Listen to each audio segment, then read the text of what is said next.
Hello everyone, welcome to Defence Wala. My name is Danish Zafar. आज आप मेरे साथ हैं एक बेहतरीन सेशन में, है ना, जिस सेशन का नाम है सब्जेक्ट वर्ब एग्रीमेंट। और मैंने आपकी इंतजा भी सुन ली है और अब हम शक्ति बैच में हर दिन वोकैबुलरी करेंगे। तो आज मैं एक रूट वर्ड भी लेके आया हूं आपके लिए। वोकैबुलरी का एक नहीं दो तीन रूट वर्ड है, तो अच्छा खासी वोकैबुलरी भी आपको मिलने वाली है सेशन के लास्ट में। और उससे पहले हम समझेंगे सबसे important topic, subject verb agreement. अच्छा भाई, अब इसमें इतना क्या इंपॉर्टेंट है? ये एक ऐसा टॉपिक है ना, क्या इंपॉर्टेंट है, क्यों हर एक टीचर इस पे ही स्ट्रेस करता है, इन सारी बातों को भी जानेंगे और लगभग सारे कॉन्सेप्ट्स हम इस पे करने वाले हैं। तो आइए जरा देखते हैं क्या है ये, क्या सब्जेक्ट वर्ब एग्रीमेंट क्या होता है। ये मैं आपको पढ़ा चुका हूं 8 यूनिवर्सल रूल में। सबसे पहली क्लास जब आप मेरी देखेंगे, सबसे पहला रूल जो, सबसे पहली चीज जो मैंने ग्रामर में आपको पढ़ाई थी वो basics of subject verb agreement थे। ठीक है, अभी उसको भी हम एक को एक रिवीजन कर लेंगे। आपको याद होगा मैंने आपको पढ़ाया था कि कहीं भी अगर आपको सब्जेक्ट मिल जाए तो उसके साथ वर्ब लगा के ही आप सेंटेंस बना सकते हैं। ठीक है, दूसरी बात मैंने बताई थी कि अगर सब्जेक्ट सिंगुलर होता है तो वर्ब भी कैसी आती है, वर्ब भी सिंगुलर आती है। और मैंने आपको बताया था कि अगर सब्जेक्ट प्लूरल होता है तो उसके साथ वर्ब भी कैसी आती है, प्लूरल आती है ना। ये basics of subject verb agreement थे। एक चीज और मैंने आपको इसमें समझाई थी कि जितने भी वर्ब्स होते हैं वो पहले ही नेचुरल होते हैं, नेचुरली प्लूरल होते हैं। All the verbs are naturally plural, पहले से ही सारे वर्ब्स प्लूरल होते हैं। अरे भूल गए क्या तुम? याद है ना, ईट, ईट्स, एट,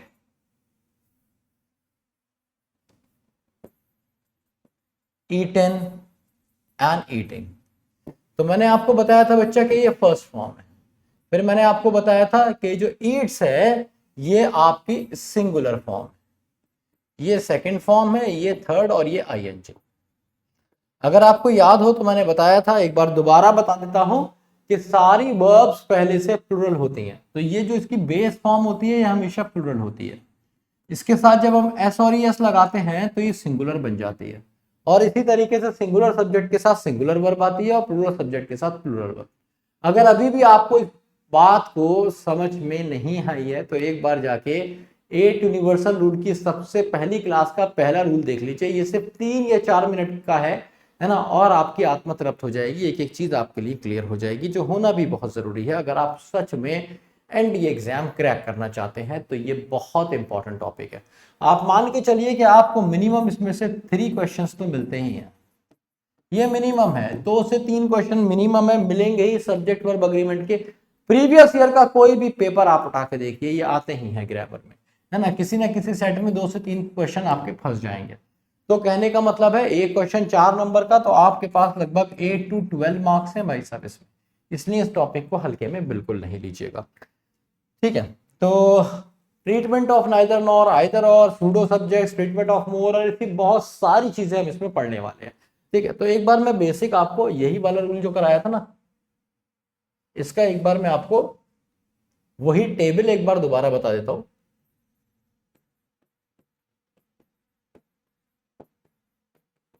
ये याद आ रहा है कुछ इसे देख के?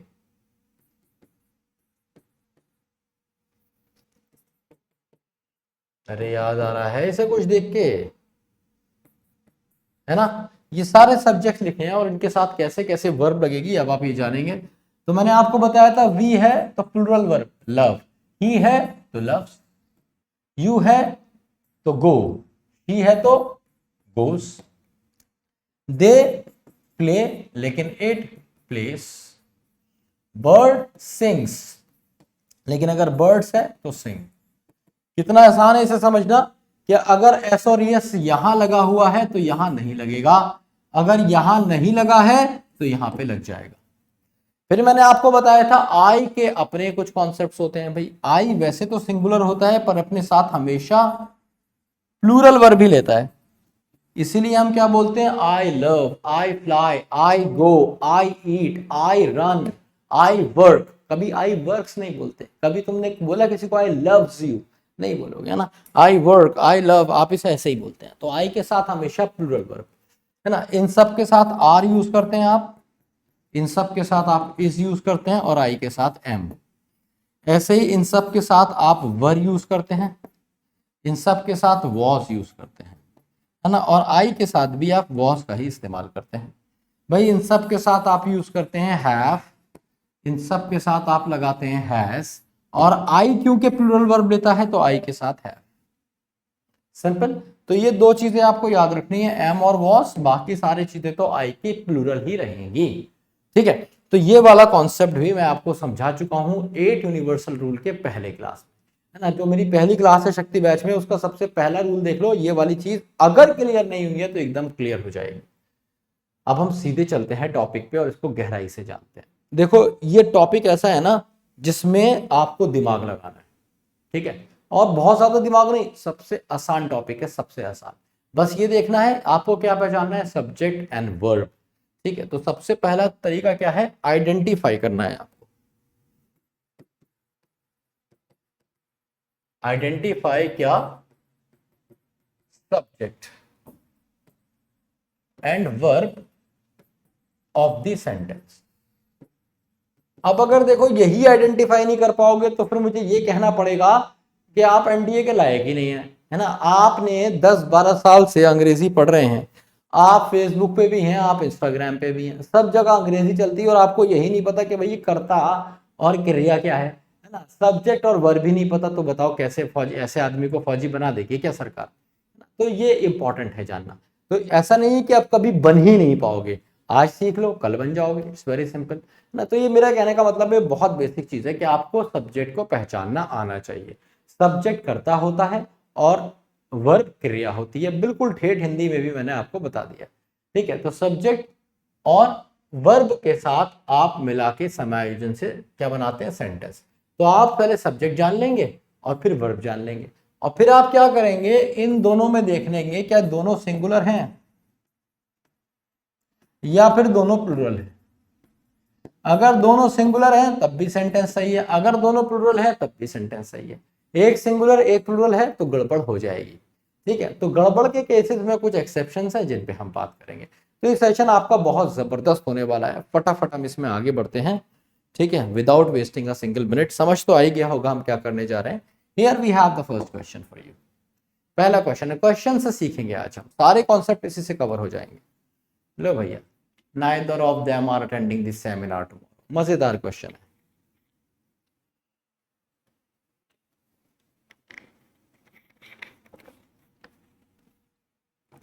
बस इतना ही टाइम मिलेगा, 10 सेकंड। याद रखो जहां भी आपको मिल जाए नाइदर या नॉर, या फिर मिल जाए आइदर या और, तो इसमें जो वर्ब लगेगी, वर्ब शुड बी प्लेस्ड कैसे, according to the main subject. अब तुम कहोगे सर मेन सब्जेक्ट कैसे पता चलेगा, मेन सब्जेक्ट कौन सा होता है ना, दैट इज प्लेस्ड लेटर, जो बाद में लगाया गया है, बाद वाला। ठीक है, जो बाद में लगाया गया, जैसे मैं कहूं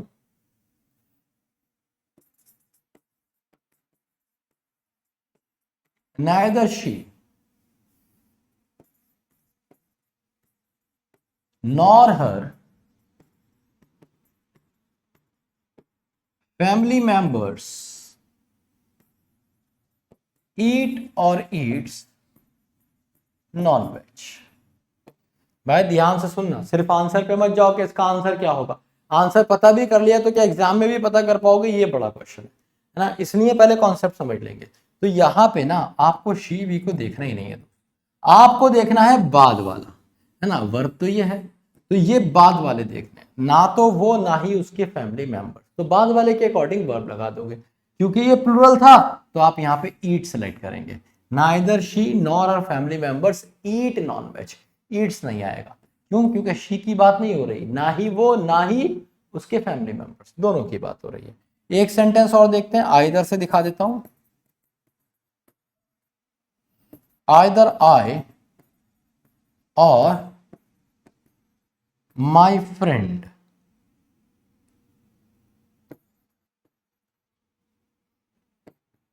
has to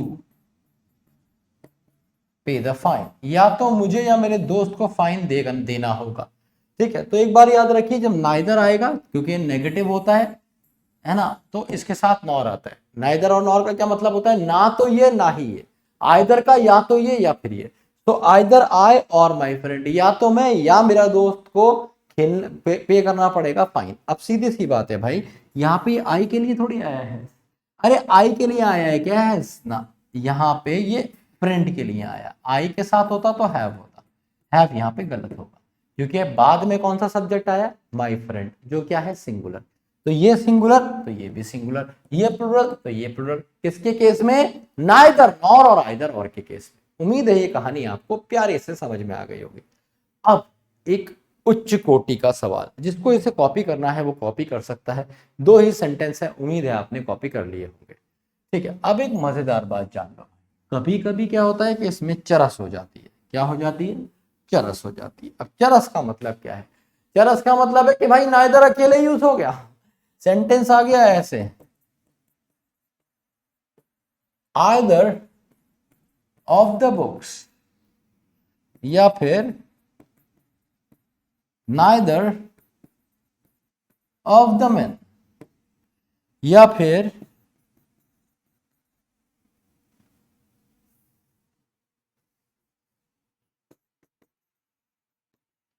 every one of them, या फिर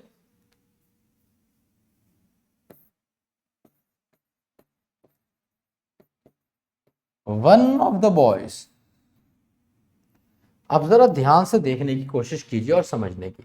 जब मैंने कहा, अब यहां पे दिमाग लगाना पड़ेगा, जब मैंने कहा आइदर ऑफ द बुक्स, तो मुझे बुक क्यों नहीं कहना पड़ा, मुझे बुक्स क्यों कहना पड़ रहा है, भाई मैं कह रहा हूं either of the books. Either का मतलब होता है दो में से एक, याद रखिए नाइदर और आइदर जब ये अकेले यूज होते हैं इनका मतलब टू होता है, आप मेंशन करें या ना करें, इसलिए हम क्या कहते हैं, दोनों में से एक, दोनों में से कोई नहीं। नाइदर और नॉर का मतलब क्या होता है, दोनों में से कोई नहीं, या है ना, और आइदर और का क्या मतलब होता है, या तो ये या फिर ये। तो बड़ा ही सिंपल है भाई, नाइदर नॉर नेगेटिव सेंटेंस और ये पॉजिटिव के लिए। और जब ये अकेले यूज होंगे, जैसे यहाँ पे अकेला यूज हुआ, जहां पे जैसे यहाँ पे अकेला यूज हुआ, तो इसका मतलब क्या हो जाएगा, अभी नीचे वाले सेंटेंस को प्लीज मत देखना, ना ही इसके बारे में सोचना, जितना पढ़ा रहा हूं उसी के हिसाब से चलो। तो आइदर ऑफ द बुक्स का मतलब होगा दो किताबें हैं, बात कितनी हो रही है, दो किताबों की, मेंशन करो या ना करो भाई, आइदर और नाइदर का मतलब टू होता है ना। तो किताबें कितनी हैं, दो। अब मैं चाहूं तो यहां पे लिख भी सकता था, कोई दिक्कत नहीं है, मैं लिख सकता हूं टू, लेकिन थ्री नहीं लिख सकता, लेकिन फोर नहीं लिख सकता, कोई और नंबर नहीं लिख सकता, लिखना दो ही पड़ेगा।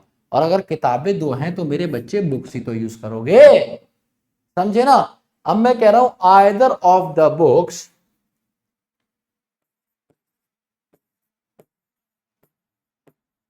इज ब्रॉट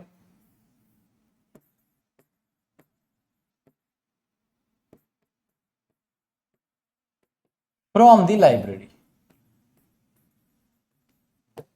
तो क्या मतलब हुआ, इन दोनों में से एक किताब लाइब्रेरी से लाई गई है, दोनों में से एक की बात कर रहा है, दोनों की बात नहीं कर रहा, इसलिए वर्ब आई सिंगुलर। कितनी लाई गई है, एक लाई गई है। किताबें कितनी है, एक से ज्यादा, इसलिए ये आया प्लूरल। समझ आ गई बात, किताबें एक से ज्यादा है इसलिए आपने बुक्स कराया, पर लाई कितनी गई है, एक। सेंटेंस के मीनिंग से पता चल रहा है ना, either of the books is brought from the library, दोनों में से एक किताब लाइब्रेरी से लाई गई है। अगला सेंटेंस देखिए,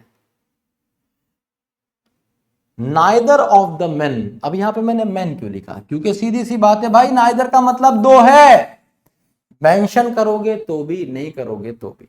तो either of the, neither of the man, दोनों में से कोई भी आदमी। अब यहां पे कहना पड़ेगा was not arrested, was arrested, not नहीं लगाएंगे क्योंकि नाइदर है, नाइदर अपने आप में ही नेगेटिव होता है, तो नॉट लगाने की जरूरत नहीं होती है। तो क्या कहा, neither of the main, main का मतलब क्या हो गया, ये मैंने प्लूरल क्यों लिखा है, क्योंकि ये दो हैं, मेंशन करूं या ना करूं। ठीक है, तो नाइदर ऑफ द मेन और अरेस्ट कितने हुए? एक भी नहीं हुआ, एक भी नहीं हुआ, इसलिए वर्ब कैसी आ गई? सिंगुलर आ गई। ये तो थी समझने वाली बात। अब रटने वाली बात यह है कि नाइदर नॉर के साथ, रटने वाले बच्चे को बता देता हूं, नाइदर नॉर के साथ आपको क्या करना है, याद रखो, प्लूरल सब्जेक्ट सिंगुलर वर्ब। ये हो गई भैया रटने को। दो तरह के लोग होते हैं जीवन में, जो चाहते हैं कॉन्सेप्ट्स को समझना, चीजों को अच्छे से समझना और फिर उसे अपने अंदर डालना। कुछ होते हैं हमें इतना दिमाग नहीं लगाना, हमारे पास और भी काम है ना, हमारी गर्लफ्रेंड भी है, हमें उसे भी टाइम देना होता है, खाली एनडीए थोड़ी करना है, चूरन दे दो हमेशा, हम खा लें, हजम हो जाए और हमारा एनडीए भी हो जाए। तो उनके लिए है भाई चूरन, हाथ पे रखा, चाट लिया, एकदम सटैक्स के अंदर गया, वो है चूरन। ये क्या कि भाई नाइदर नॉर आइदर और के साथ प्लूरल सब्जेक्ट और सिंगुलर वर्ब। अब आ जाते हैं अगली कहानी पे।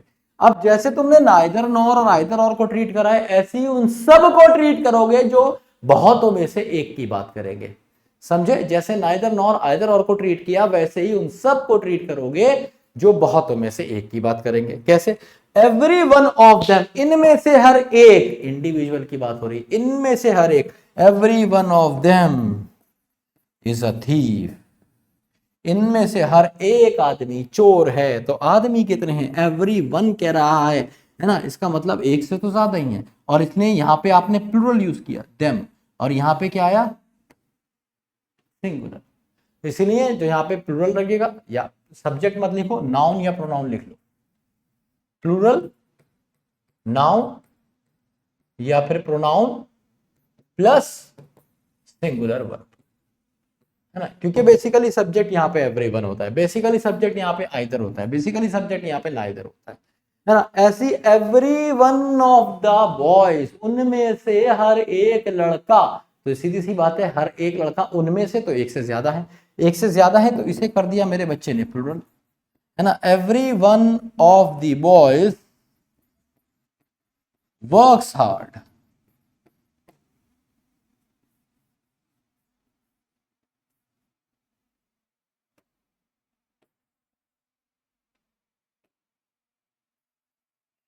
सेंटेंस का क्या मतलब हुआ? वन ऑफ द बॉयज कह रहा है, वन ऑफ द बॉयज मतलब बहुतों में से एक लड़का जो है मेहनत करता है। ये आया प्लूरल मेरे बच्चे, और ये आ गई वर्ब इसके साथ सिंगुलर, कहानी खत्म। अब क्वेश्चन पे आ जाओ, नाइदर ऑफ देम, तो ये बिल्कुल ऐसा ही तो क्वेश्चन है, ऐसा वाला क्वेश्चन हो गया ना, ऐसा वाला क्वेश्चन हो गया। तो इसका मतलब क्या है? दो हैं, और दोनों में से कोई भी सेमिनार अटेंड नहीं करेगा कल, दोनों में से कोई भी नहीं करेगा, एक भी नहीं करेगा, तो सिंगुलर वर्ब लगा देगा मेरा चीता। Is the correct answer? कहाँ है ए? तो जिसने लगाया ए उसकी आत्मा तृप्त है भैया। ठीक है, उम्मीद है ये कॉन्सेप्ट समझ में आ गया होगा। बोर्ड भर गया है, कॉन्सेप्ट बहुत ज्यादा है, ऐसे ही हर पेज पे मिलेंगे, है ना, इसीलिए क्वेश्चंस में आराम आराम से सिखा रहा हूं आपको। और ये मत सोचना सर एक ही एग्जाम्पल दिया है, जो समझदार है उसने देख लिया भैया एक एग्जाम्पल तो क्वेश्चन है, दूसरा ये रहा, तीसरा ये रहा, चौथा ये रहा, पांचवा ये रहा, भर भर के एग्जाम्पल है ना, बस नजर चाहिए आपको। Here we have question number 2. Let's go for it. 10 seconds time once again.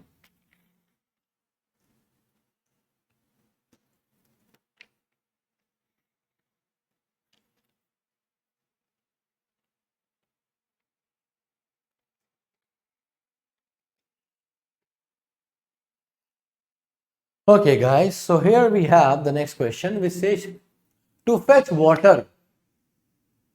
the women of this village walk 2 kilometers twice a day. क्या मतलब हुआ?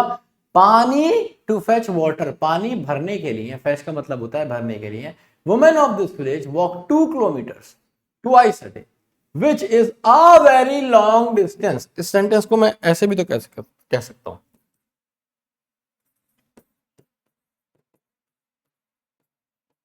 2 kilometers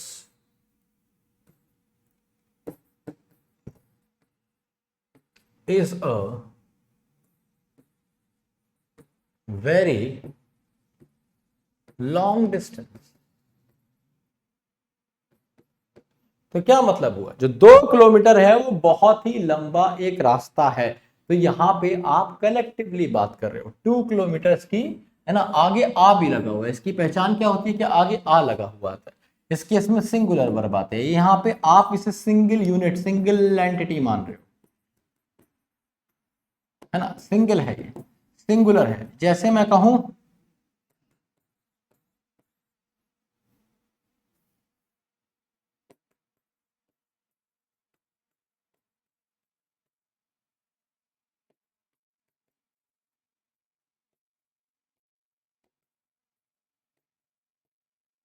2 रुपए का नोट दिया गया उसे, तो 2 rupee note was given to him. तो यहाँ पे वैसे तो ये 2 रुपी है, लेकिन इसको हम पूरे को 1 नोट मान रहे हैं। नोट तो एक ही है ना, ऐसी डिस्टेंस तो एक ही है ना, और उसी के लिए यहाँ पे 2 किलोमीटर का इस्तेमाल हुआ है। सो 2 kilometre twice a day is a very long distance. A is the correct answer.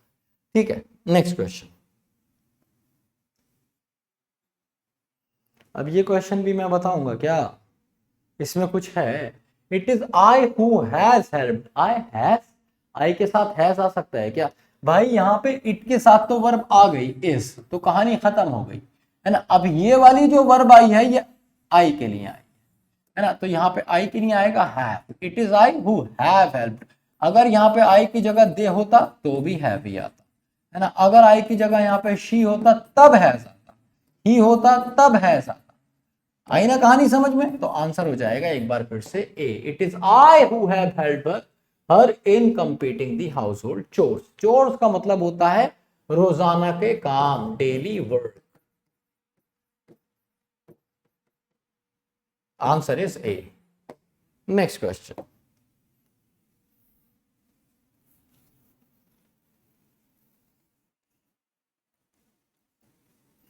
अगला क्वेश्चन कहता है one of the disadvantage of eating junk food is obesity. Obesity का मतलब होता है मोटापा, कॉर्पुलेंस भी बोलते हैं। ठीक है, मोटापा। हाँ, अब एक बात समझने की आप कोशिश करिए, इसमें 2 ब्लैंक्स हैं। पहले बताना डिसएडवांटेज आएगा या फिर डिसएडवांटेजेस। तो कह रहा है वन ऑफ द, तो क्या मतलब हुआ? बहुतों में से एक। तो नाउन कैसा आएगा? ये प्लूरल होना चाहिए। अरे आइदर और नाइदर और वाले केस में पढ़ा है नहीं। तो वन ऑफ द, बहुत सारे एडवांटेजेस हैं किस चीज के? जंक फूड खाने के, उसमें से एक ये भी है। ठीक है, बहुत सारे एडवांटेजेस हैं जंक फूड खाने के, जिससे दांत खराब होते हैं, पेट खराब होता है, न्यूट्रिएंट्स नहीं मिलते अच्छे से। ठीक है, और एक मोटापा भी आता है। So one of the disadvantages है ना, एक से ज्यादा है इसलिए डिसएडवांटेजेस। तो एलिमिनेशन हम शुरू कर देंगे। नो इंप्रूवमेंट आंसर हो नहीं सकता, डिसएडवांटेज वाला नहीं हो सकता, इन दोनों में से एक आंसर होगा। ठीक है, so one of the disadvantages of eating junk food. अब बहुत सारों में से एक डिसएडवांटेज है ये। कितना? एक। तो वर्ब कैसी आ जाएगी? सिंगुलर आ जाएगी। रटने वाले भी देख लो, वन ऑफ द के साथ, नाइदर ऑफ द के साथ, इन सब के साथ भैया सिंगुलर प्लूरल सब्जेक्ट, वो प्लूरल नाउन और singular verb. Answer is B. आसान था। Next question. एकदम आसान लगेगा आपको सब्जेक्ट वर्ब अग्रीमेंट इन सब चीजों के बाद। The CEO and vice president. अब देखो, अगर मैं इसे ऐसे लिख दूं, the principal and the manager. ठीक है, the accountant and treasurer. Treasurer कौन होता है? खजांची। अब एक बात आप समझने की कोशिश कीजिए बिल्कुल क्लियरली, कि जब मैं यहां पे कुछ भी लगा देता हूं, जैसे मैंने दा लगा दिया, या मैंने माई लगा दिया, या मैंने आ लगा दिया, कोई भी डिटरमाइनर लगा दिया। डिटरमाइनर क्या होते हैं? जो कुछ भी बता दे, इसके बारे में कुछ भी बता रहा हो, डिटरमाइन कर रहा हो, कोई भी एडजेक्टिव लगा दो। The principal and the manager. तो ये कितने आदमी हो गए? 2 हो गए। एक तो प्रिंसिपल है और एक मैनेजर है। क्यों? दोनों जगह डिटरमाइनर है। यहां भी डिटरमाइनर है और मेरे बच्चे यहां भी डिटरमाइनर है, दोनों जगह डिटरमाइनर है। So the principal and the manager has left the town. जो प्रिंसिपल है और जो मैनेजर है उसने क्या किया है? शहर छोड़ दिया है। जो प्रिंसिपल है और जो मैनेजर है उसने क्या कर दिया है? शहर छोड़ दिया है। तो यहाँ पे आप हैज लगाएंगे और सेंटेंस आपका गलत हो जाएगा। क्यों भाई? 2 आदमी हैं, ये अलग है मैनेजर, प्रिंसिपल अलग है। तो हैज यहाँ पे गलत हो जाएगा और आपको यूज करना पड़ेगा हैव लेफ्ट द टाउन। लेकिन अगर ये सेंटेंस ऐसे आ जाए, द अकाउंटेंट एंड ट्रेजरर, ये एक ही आदमी, कैसे पता? यहां पे नो डिटरमाइनर, यहां पे कोई डिटरमाइनर नहीं है, इसलिए the accountant and treasurer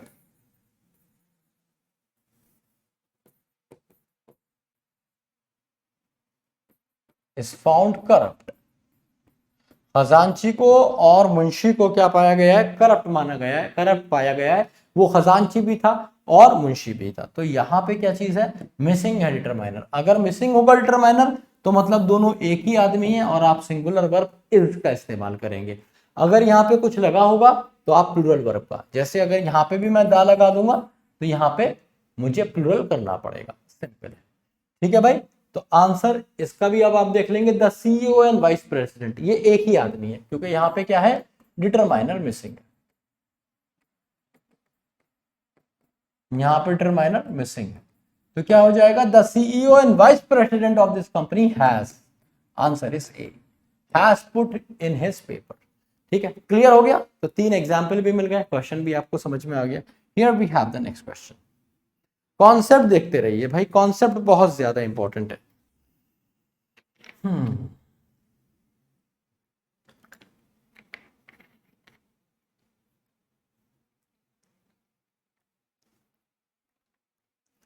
mister Sharma with his wife are going, अब याद रखो, जब भी आप बात करते हो इनमें से किसी की, along with, together with, as well as, unlike, है ना, ऐसा कुछ भी, तो याद रखो इन सारे केस में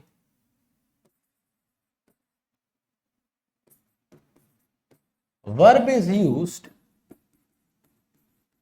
according to the first subject, first subject के अकॉर्डिंग वर्ब का इस्तेमाल होता है। अब इसका क्या मतलब हुआ भाई? जैसे मैंने लिख दिया I, he, as well as I am working on this project। तो बच्चा जब कोई क्वेश्चन आपके एग्जाम में आता है ना, तो आपको क्या लगता है? आपको लगता है कि भाई सेंटेंस बिल्कुल सही है, आई के साथ एम ही तो लगेगा। पर यहां पे आप सेंटेंस को समझिए तो सही। यहां पे ये कह रहा है, इस सेंटेंस का मतलब कुछ ऐसा है, he is working on this project as well as I, ये कहना चाह रहा है। तो बेसिकली आई के लिए कोई वर्ब ही नहीं है। मुद्दे की बात यह है, मेन सब्जेक्ट यहाँ पे ही है, इसी के अकॉर्डिंग आप वर्ब लगा देंगे, है ना। ऐसे ही एक सेंटेंस और देख लीजिए, जैसे मैंने कहा टुगेदर विद से देता हूं, he together with his friends goes to gym every day दिन वो अपने दोस्तों के साथ जिम जाता है, ये कहा जा रहा है। तो भाई बात को समझने की कोशिश तो करो। यहां पे ये गोज बिल्कुल सही लगा है, क्योंकि मैं कहना तो यही चाह रहा हूं, ये कहना चाह रहा हूं, he goes to gym every day. और आगे मैं कहना चाह रहा हूं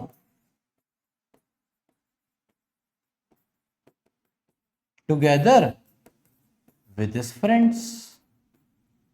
तो भाई चाहे आप इसे ऐसे लिख लो या ऐसे लिख लो, सेंटेंस बिल्कुल सही होगा और हर बार गोज ही वर्ब आएगी। ऐसे ही चाहे आप इस सेंटेंस को ऐसे लिख लो या फिर ऐसे लिख लो, हर बार वर्ब क्या आएगी? एम नहीं आएगा, इज आएगा। क्यों? ही के अकॉर्डिंग है, हर बार वर्ब इज ही आएगी और दोनों सेंटेंस का मीनिंग सेम होगा। ऐसे ही mister Sharma with his wife, तो आर नहीं हो सकता मेरा बच्चा, क्या हो जाएगा? इज। क्योंकि हम किसकी बात कर रहे हैं? मैं कहना चाह रहा हूं ये वाली बात, मैं कहना चाह रहा हूं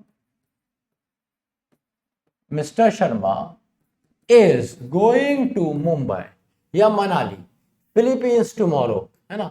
और फिर आगे मैं इसमें ऐड कर दूंगा विद हिज वाइफ। तो दोनों ही तरीके एकदम अमेजिंग है। आप चाहें तो इसे ऐसे लिख लें या ऐसे लिख लें, दोनों ही केस में वर्ब सिंगुलर आएगी इज, क्योंकि बात मिस्टर शर्मा की हो रही है। इज, क्योंकि बात मिस्टर शर्मा की हो रही है। ठीक है, तो answer for this one is A. Is the correct answer. Let's move on to the next question. तो शुरू में एक्सप्लेनेशन थोड़े लंबे लंबे जाएंगे, है ना, फिर कॉन्सेप्ट क्लियर हो जाएंगे, आपको चीजें आसान हो जाएंगी। शुरू के 10 जो है ना क्वेश्चन वो बड़े टेढ़े होंगे, क्योंकि उसमें बहुत सारे कॉन्सेप्ट्स हैं।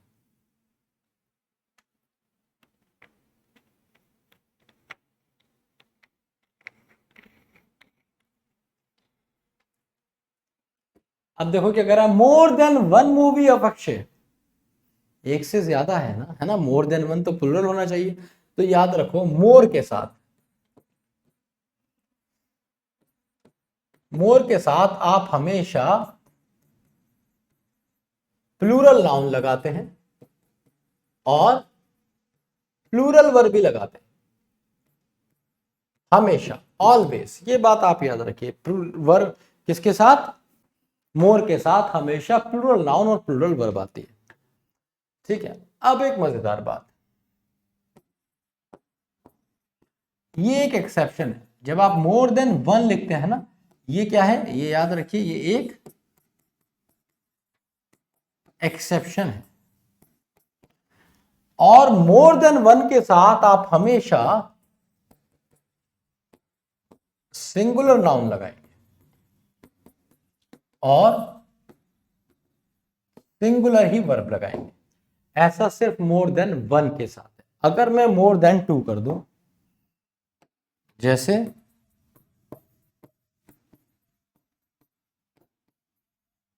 मोर देन 2 बुक्स वॉज या वर सोल्ड यस्टरडे, तो यहां पे सवाल ही खत्म हो गया, क्योंकि मैं बता रहा हूं सिर्फ मोर देन वन एक्सेप्शन है। बाकी तो मोर के साथ हमेशा प्लूरल वर्ब और प्लूरल ही नाउन आएगा।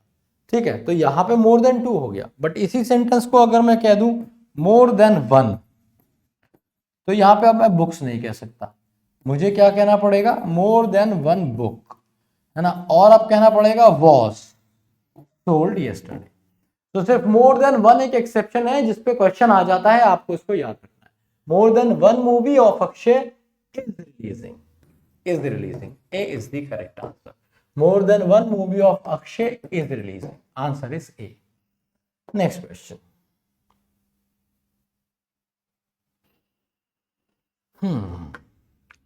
Many children were forbidden to go near the river during rainy season. मैं आपसे पहले अटेम्प्ट इसलिए करवा रहा हूं क्वेश्चन, ताकि आप एग्जैक्टली जान पाए कि कितना गलत या कितना सही आपने किया, है ना। इस लेक्चर से पहले आपके कितने सही हुए। तो मैनी आ चिल्ड्रन, तो याद रखो, या तो आप इसे ऐसे लिखोगे, ये 3 तरीके होते हैं इसे लिखने के। मैनी आ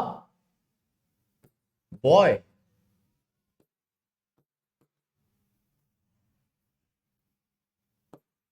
आ मैनी बॉयज, या फिर मैनी बॉयज। इनका तीनों का मतलब एग्जैक्टली सेम होता है, सेम मीनिंग शेयर करते हैं। ठीक है, बस ये सिर्फ 3 तरीके हैं लिखने के एम्फेसाइजेशन के कारण। जब हम किसी चीज पे स्ट्रेस देना चाहते हैं, एम्फेसाइज करना चाहते हैं, तब हम इसे यूज कर सकते हैं ऐसे। ठीक है, तो याद रखिए अब इसका फॉर्मेट क्या होता है। अगर आप मैनी, अगर ये बीच में आ लगा दिया, ये आ अगर बीच में लगा दिया, तो याद रखिए ये कैसा रहेगा, सिंगुलर। और अपने साथ वर्ब भी कैसी लेगा, सिंगुलर।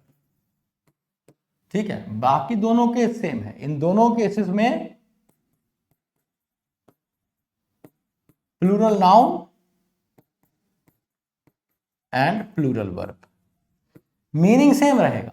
जैसे मैंने कहा many a boy, many a boy has attended the seminar, तो क्या मतलब हो गया, बहुत सारे, एक अच्छी खासी भीड़ ने, एक अच्छे खासे लड़कों ने सेमिनार अटेंड किया है, हम इस तरीके से इसे बोल सकते हैं अगर हिंदी ट्रांसलेशन चाहे तो। आ मैनी बॉयज, अब आ अगर पहले आ जाएगा तो उसका कोई इंपैक्ट नहीं होगा, सेंटेंस ऐसे ही आगे बढ़ जाएगा। मैनी बॉयज, अब आपको कहना पड़ेगा हैव अटेंडेड, अरे यार क्या किया है, attended the seminar. In the same manner, a many boys have attended the seminar, और many boys have attended the seminar. तो इन दोनों का तो फॉर्मेट और वर्ब भी बिल्कुल सेम होता है, नीचे वालों का तो फॉर्मेट और वर्ब भी सेम होता है। ध्यान रखना है जब आ बीच में आ जाए, किसके, मैनी और बॉय के बीच में आ जाएगा तो सिंगुलर नाउन लगाओगे और सिंगुलर वर्ब लगाओ, ये रटने वाली बात है, इसे आप रट लीजिए, ठीक है। बाकी दोनों केसेस में प्लूरल नाउन और प्लूरल वर्ब। तो मैनी अ चिल्ड्रन, चिल्ड्रन का सिंगुलर क्या होता है, चाइल्ड, तो जहां जहां चाइल्ड दे रखा है उसे रोक लो, चिल्ड्रन वाला काट दो, है ना। अब चाइल्ड के साथ वर्ब भी कैसी आएगी, सिंगुलर, इसलिए आंसर हो जाएगा बी। तो many a child was forbidden, forbidden का मतलब है मना किया गया था, to go near the river during rainy season, तो answer is B. Question number 9, आप लोग सोच रहे होंगे लगभग 40 मिनट होने वाले हैं, सर ने 9 क्वेश्चन कराए हैं, भाई कॉन्सेप्ट की लड़ाई है, यहाँ पे कॉन्सेप्ट सिखाया जा रहा है, तो पहले आप कॉन्सेप्ट सीख जाएंगे तो चीजें आपके लिए बड़ी ही आसान हो जाएंगी।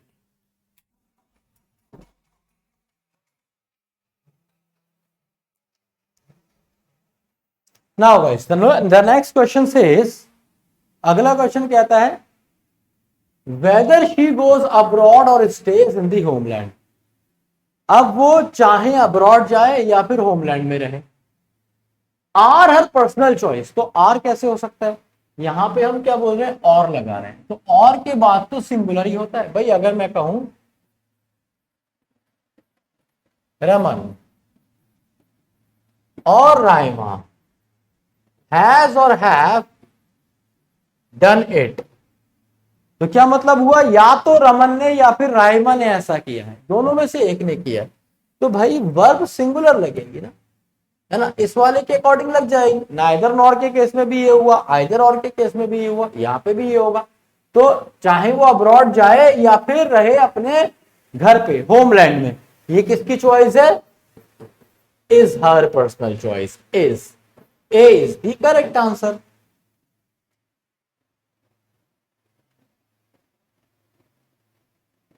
नेक्स्ट क्वेश्चन,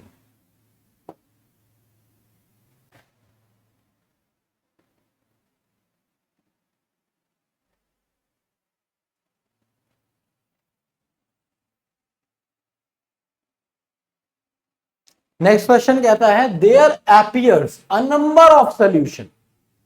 आप समझने की कोशिश करिए,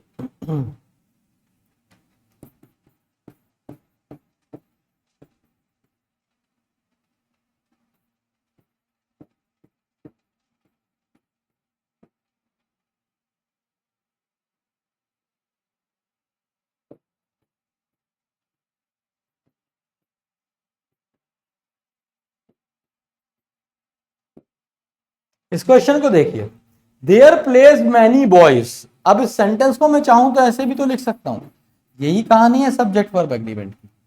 many boys, many boys play there and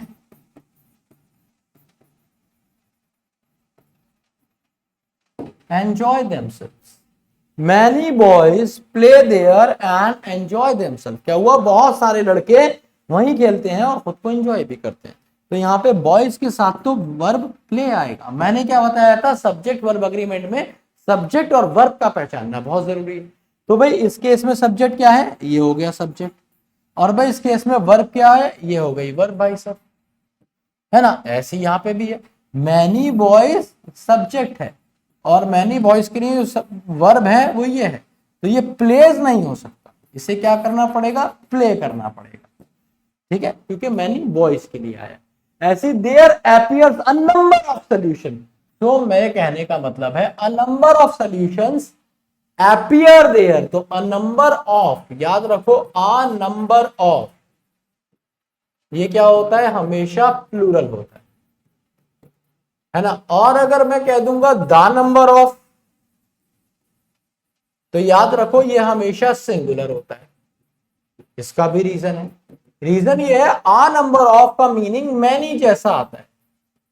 भाई जब मैंने कहा आ नंबर ऑफ मतलब मैनी, और जब मैंने कहा द नंबर ऑफ तो ये स्पेसिफिक हो गया। इसका मतलब होता है specific number,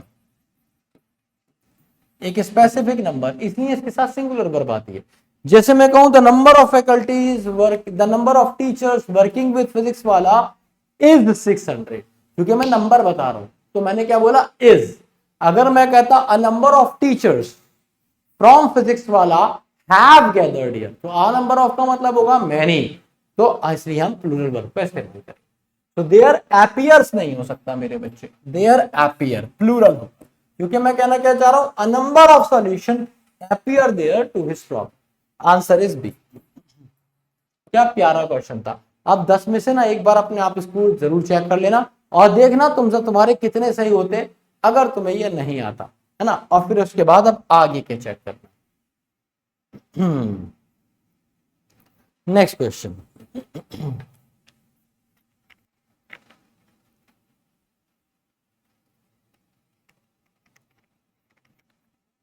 A body of volunteers are required। अब यहां पे आप बॉडी की बात कर रहे हैं, जैसे मैं कहूं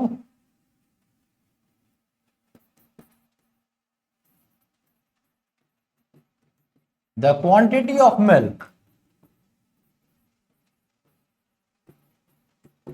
वॉज नॉट इनफ, या फिर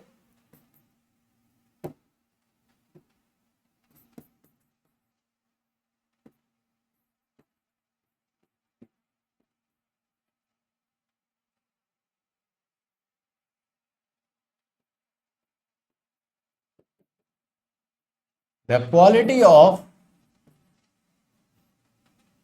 दीज मैंगोस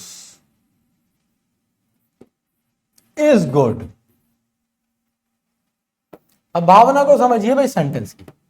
सेंटेंस कह रहा है दीज मैंगोज, अगर मैं कहता दीज मैंगोज तो यहां पे आर गुड हो जाता ना, दीज मैंगोज आर गुड, पर वो ये कह ही नहीं रहा कि मैंगो अच्छे हैं, वो कह रहा है the quality is good, quality अच्छी है मैंगो। या फिर the quantity of milk was not enough, तो ये नहीं कह रहा कि मिल्क पर्याप्त नहीं था, मिल्क की क्वांटिटी पर्याप्त नहीं थी, तो क्वांटिटी क्या हो जाएगी, क्वांटिटी है सिंगुलर, तो वर्ब भी कैसा लेगी, सिंगुलर। जैसे कि क्वालिटी है सिंगुलर, तो वर्ब भी कैसा लेगी, सिंगुलर। नहीं समझे भाई, इसे हम कहते हैं सूडो सब्जेक्ट। बहुत सारे बच्चे मिल्क को मेन सब्जेक्ट समझेंगे, पर ये सूडो है।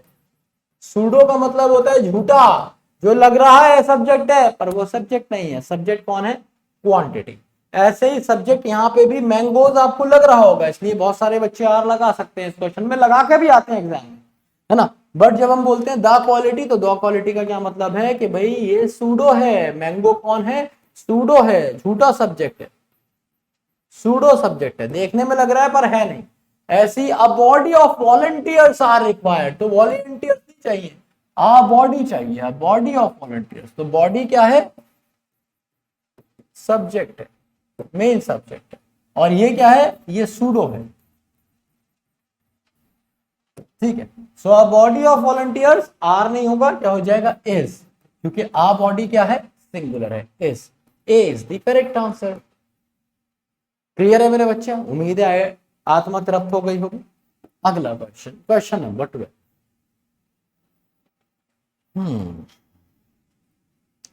तो क्वेश्चन नंबर 12 कहता है most of the funds we donate to the temple is used to feed the people. अब देखो most of the funds, funds plural है, मोस्ट भी प्लूरल है, इसमें तो सभी प्लूरल है ना, मोस्ट भी प्लूरल है, मोस्ट ऑफ द फंड्स, तो फंड्स भी क्या है, फंड्स भी प्लूरल है, तो आगे की कहानी सारी ही प्लूरल रहेगी ना। So most of the funds we donate to the temple are, तो फंड्स के साथ याद रखिए प्लूरल वर्ब का इस्तेमाल करते हैं आर। अब आप सोचेंगे सर वर्ब क्यों नहीं लगाया? वर्ब इसलिए नहीं लगाया क्योंकि क्वेश्चन में इज दे रखा है। अगर क्वेश्चन में वॉज दे रखा होता तो मैं वर्ब सेलेक्ट करता। अभी क्वेश्चन में क्या दे रखा है? इज दे रखा है। So most of the funds we donate to the temple are used, B is the correct answer, are used to feed the poor. Next question.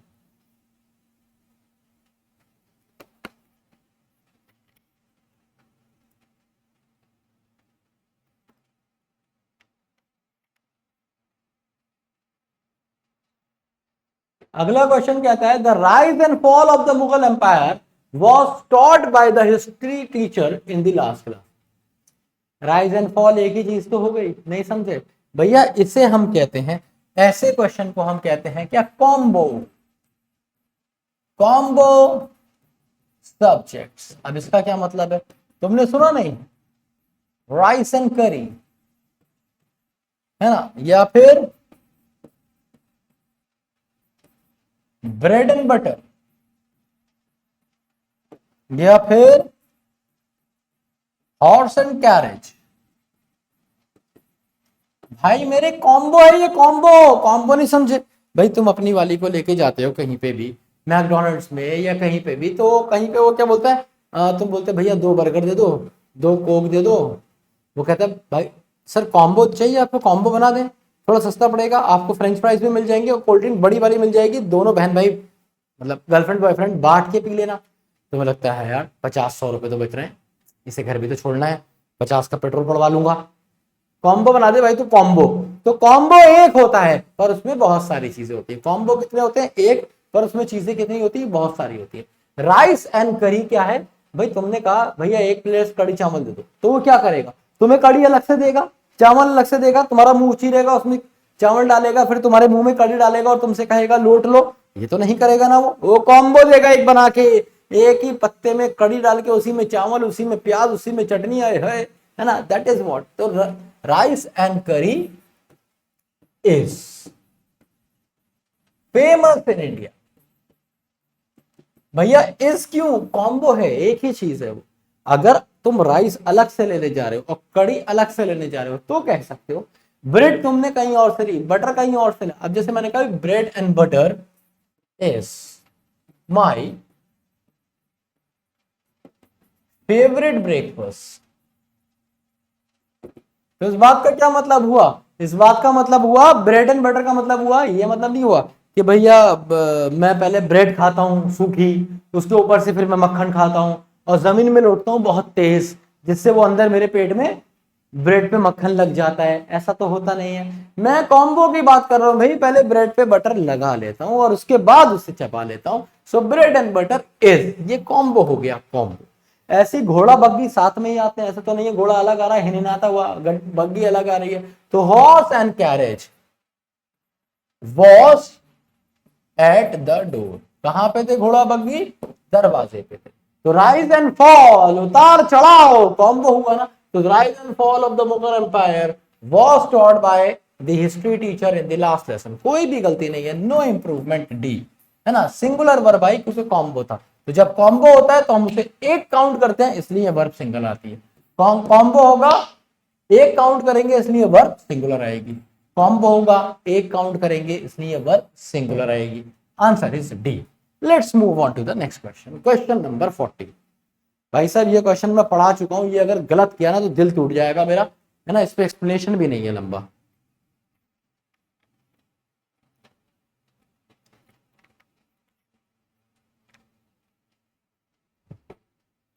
A number of people, a number of का मतलब क्या हो गया? अ number of का मतलब क्या हो गया? Many, many people. अभी पढ़ाया था ना ऑब्जर्व, ऑब्जर्व का मतलब होता है रखना। फास्ट के लिए हम वर्ब ऑब्जर्व कह सकते हैं। जैसे तुम कहो कि I can not eat anything, I observe a fast today, तो बिल्कुल सही है। I have a fast today भी कह सकते हो, I am keeping a fast today भी कह सकते हो। सो ऑब्जर्व बिल्कुल सही है, no improvement. A number of का क्या मतलब है? Many. So many people observe fast on the day of Janmashtami, D is the correct answer. Next question, लगाओ दिमाग, ये भी तुम्हारा पढ़ा हुआ है, ये भी मैं पढ़ा चुका हूं। The number of student enrolled for the course last month were नहीं होगा, वॉज होगा, क्योंकि द नंबर ऑफ का क्या मतलब होता है? Specific number, specific number. तो सेंस क्या बना? द नंबर ऑफ स्टूडेंट, जो स्पेसिफिक नंबर है स्टूडेंट्स का जिन्होंने एनरोल किया है कोर्स में, वो कितना था? सिर्फ 50 था। वॉज 50। तो आंसर हो जाएगा was. A is the correct. अब कुछ बच्चे सोच रहे होंगे इस क्यों नहीं किया भैया? क्योंकि यहाँ पे पास्ट दे रखा है, तो यहाँ पे भी सेंटेंस को पास्ट में ही रखेंगे।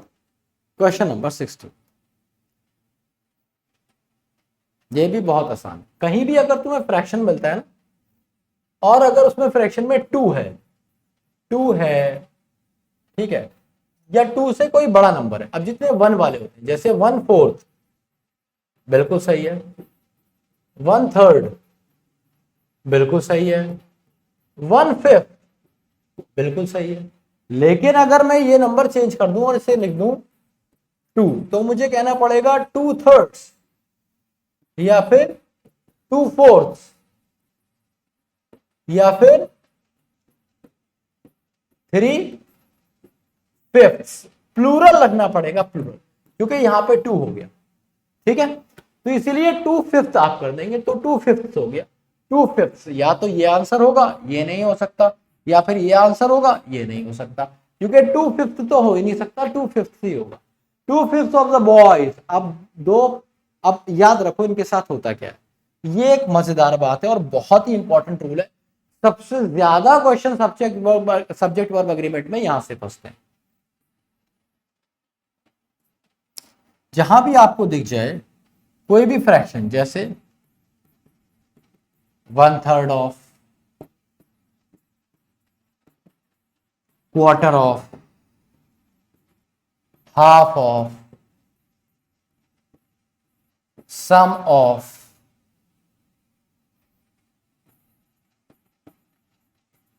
Enough of, not enough of,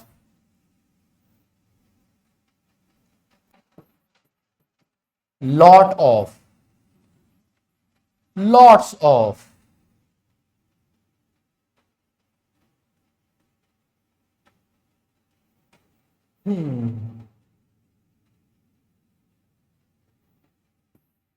तो इन सब के साथ, इन सभी के साथ, मतलब ऐसा कुछ भी दिख जाए जो किसी फ्रैक्शन की बात कर रहा हो, किसी पोर्शन की बात कर रहा हो, जैसे 1/3 of, quarter of, half of, some of, enough of, not enough of, lot of, lots of, तो इन सब के साथ अगर आप लगाते हैं कौन सा नाउन?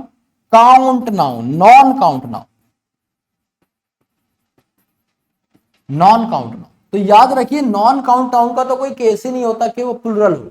नॉन काउंट तो हमेशा सिंगुलर रहता है, तो वो हमेशा सिंगुलर होगा। और इसलिए अपने साथ वर्ब भी कैसे लेगा? सिंगुलर लेगा। कब? जब आप इन सब के साथ नॉन काउंट नाउन लगाते हैं। बकर मेरे बच्चे, अगर आपने इनके साथ लगा दिया कौन सा नाउन? काउंट नाउन, जिनको आप काउंट करते, तो याद रखिए वो हमेशा और हमेशा और हमेशा प्लूरल होगा। और इसलिए अपने साथ वर्ब भी कैसी लेगा? प्लूरल लेगा। ठीक है, प्लूरल लेगा। एक बार समझा देता हूं इसे, जैसे फॉर एग्जाम्पल, अच्छा एक बात और, जब आप लिखते हैं ना ये वाला, जब आप लिखते हैं ना ये लॉट्स ऑफ, तो अगर आप लॉट्स लिख रहे हैं तो आ नहीं लगाएंगे, क्योंकि प्लूरल के साथ आ नहीं लगता। ऐसे ही जब आप आ लॉट लिख रहे हैं तो भी आप एस नहीं लगाएंगे, तो या तो आ लॉट ऑफ लिखेंगे या लॉट्स ऑफ, दोनों तरीके बिल्कुल सही है। आ लॉट्स ऑफ नहीं लिख सकते, खाली लॉट ऑफ नहीं लिख सकते, तो आ लॉट ऑफ या फिर लॉट्स ऑफ। अब जरा सेंटेंस देखिए, जैसे मैंने कहा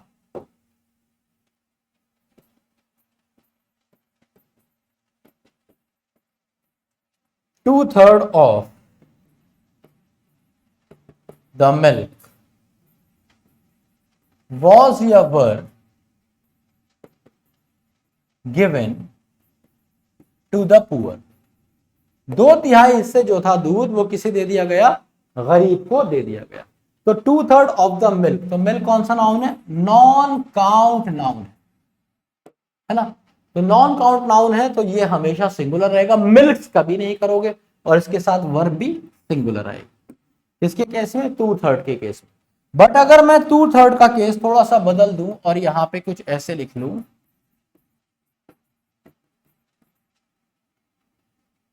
2/3 होगा पहले तो, 2/3 ऑफ द मिल्क की जगह कोई काउंट नाउन लिख लेता हूं, जैसे एप्पल्स, 2/3 ऑफ द एप्पल्स। अब अगर पूछा जाए कि भाई वॉज या were given to the poor, तो आप क्या कहेंगे? तो आप कहेंगे 2/3 of the apples were given. क्यों? क्योंकि ये कौन सा नाउन है? Count noun. तो ये रहेगा प्लूरल, तो ये भी रहेगा प्लूरल, क्योंकि 2/3 प्लूरल हो गया, 2/3 मतलब एक से ज्यादा हो गया, है ना। ऐसी अ लॉट ऑफ से एक दिखा देता हूं,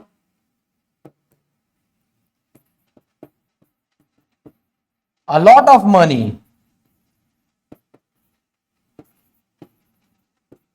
is wasted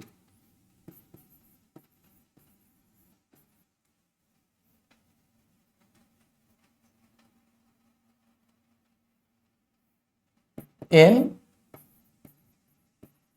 showing off। बहुत सारा पैसा जो है वो बर्बाद किया जाता है शो ऑफ में। तो a lot of money कह दिया मैंने। याद रखो, मनी को कभी काउंट नहीं करते हो, ये नॉन काउंट नाउन होती है। काउंट करेंसी करते हो, नोट काउंट करते हो, करेंसी होती है, सिक्के गिनते हो, करेंसी होती है, डॉलर गिनते हो, करेंसी होती है, ठीक है। मनी कभी नहीं गिनते हो, मनी मेजर करते हो जीडीपी से, मनी का मतलब वेल्थ जैसा होता है। तो a lot of money is wasted, तो मनी कौन सा नाउन हो गया? नॉन काउंट नाउन, इसलिए वर्ब भी कैसी आई? सिंगुलर। अब मैं जरा मनी को बदल दूं और लिखूं अ लॉट ऑफ पीपल, अब मुझे करना पड़ेगा आर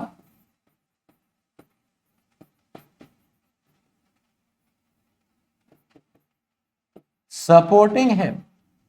तो मैंने क्या कहा? A lot of people, a lot of मतलब मैनी पीपल, पीपल हो गया काउंट नाउन तो प्लूरल वर्ब। तो सीधी सी बात है, count noun plural verb, non count noun singular verb. किसके केस में? इन सब के केस में। अब जरा क्वेश्चन देख लो, 2/5 ऑफ द बॉयज, तो बॉयज प्लूरल हो गया, काउंट हो गया, वर्ब भी कैसी आएगी? प्लूरल आएगी। तो हैव तो बिल्कुल सही लगा है, सिर्फ 2/5 सही करना था। तो 2/5 और हैव कहां पे है? सी में। C is the correct answer. Question खत्म। ये कॉन्सेप्ट कॉपी कर लीजिए कि इसके 2 एग्जाम्पल पीछे दिए हैं, 2 एग्जाम्पल यहां दिए हैं, 1 एग्जाम्पल यहां दिए। क्लियर? आगे बढ़ते हैं। 2 एग्जाम्पल, हाँ ये 2-3 एग्जाम्पल यहां दिए हैं, 2 और बाकी ये रहा example. Next question, question number 17 Ravi के बारे में है। दम लगाइए और आंसर बताइए।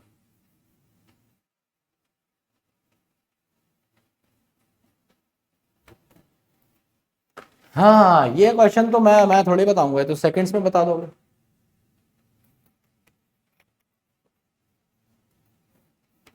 ये कह रहा है Ravi as well as friend, तो मैंने बताया था as well as, together with इन सब के केस में verb should be used according to the first subject.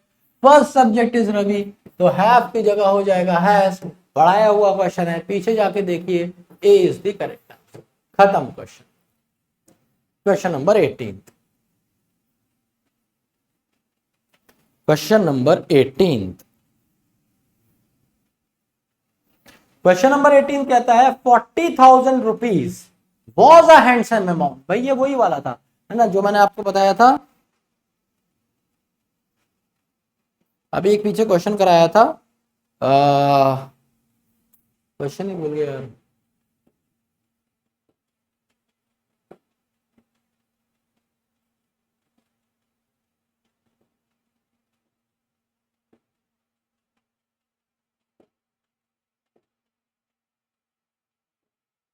Kilometres वाला, किलोमीटर्स वाला।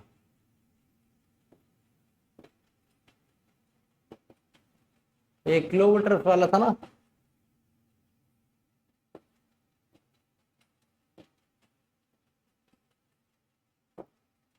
खैर कोई बात नहीं, मैं आपको दोबारा बता देता हूं। जो मैंने आपको बताया था किलोमीटर्स वाला क्वेश्चन था, 30 kilometres is a long distance, ठीक है। तो वो एक पूरे लॉन्ग डिस्टेंस की बात हो रही थी। इसी तरीके से 40,000 रुपीज, तो यहां पे ये एक स्पेसिफिक अमाउंट है। 40,000 रुपीज क्या है? One amount. तो जब आप किसी वन अमाउंट की बात करते हैं एज अ होल तो सिंगुलर वर्ब का इस्तेमाल करते हैं। 40,000 rupees was a handsome amount is absolutely correct. D is the correct answer. Was a handsome amount for him as an remuneration. Remuneration का मतलब होता है income. Next question, question number 80।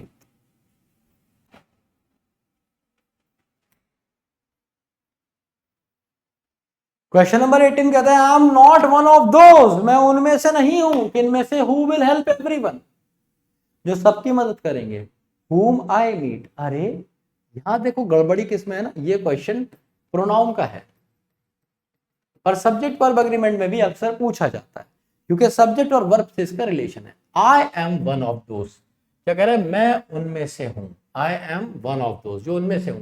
Who will help everyone, जो सबकी मदद करेगा। whom I meet, जिससे मैं मिलूंगा, जिस, है ना, ये नहीं कह रहा, वो कह रहा है आई एम वन ऑफ दोस्त, मैं उनमें से हूं। दोस्त तो ये यहाँ पे प्लूरल है, दोस्त, उनमें से हूं, है ना। हु विल हेल्प एवरीवन, जो मदद करेंगे हर एक की, हर एक की किसकी, whom they meet, जिससे वह मिलते हैं, दे मीट। तो मिलेंगे कौन, ये दोस्त ही तो मिलेंगे, है ना। इन्हीं के लिए तो मीट आया है, इन्हीं के लिए तो वर्ब आई है, इसलिए जो मीट लगा है ये आई के लिए नहीं है, आई नहीं मिलेगा, दे मिलेंगे। तो सेंटेंस का मतलब होगा कि मैं उनमें से हूं जो सबकी मदद करता है, जिससे भी वह मिलते हैं, वह मिलते हैं, तो दे मीट, ना कि मैं मिलता हूं और सबकी मदद करता हूं। ठीक है, चलिए, तो आंसर हो जाएगा इसमें they meet, B is the correct answer.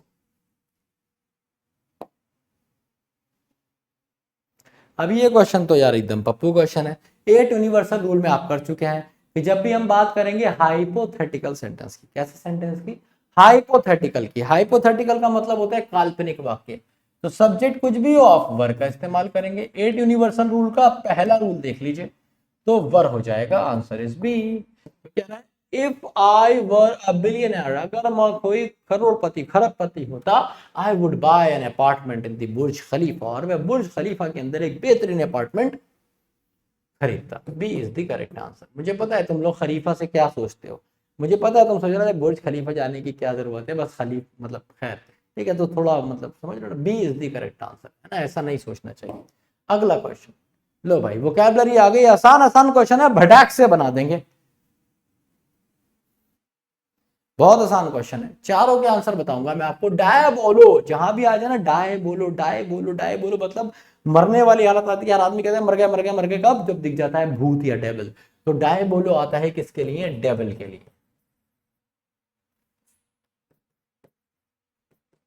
तो बड़ा आसान हो गया, गवर्नमेंट रन बाय डेविल्स। अब गवर्नमेंट कहां से आई, जहां पे भी ये वर्ड आ जाए, डेमोक्रेसी नहीं सुना तुम्हें, डेमोक्रेसी, क्रेसी का मतलब होता है लॉ, रूल, या फिर गवर्नमेंट, शासन, है ना। तो diabolocracy, government by devils.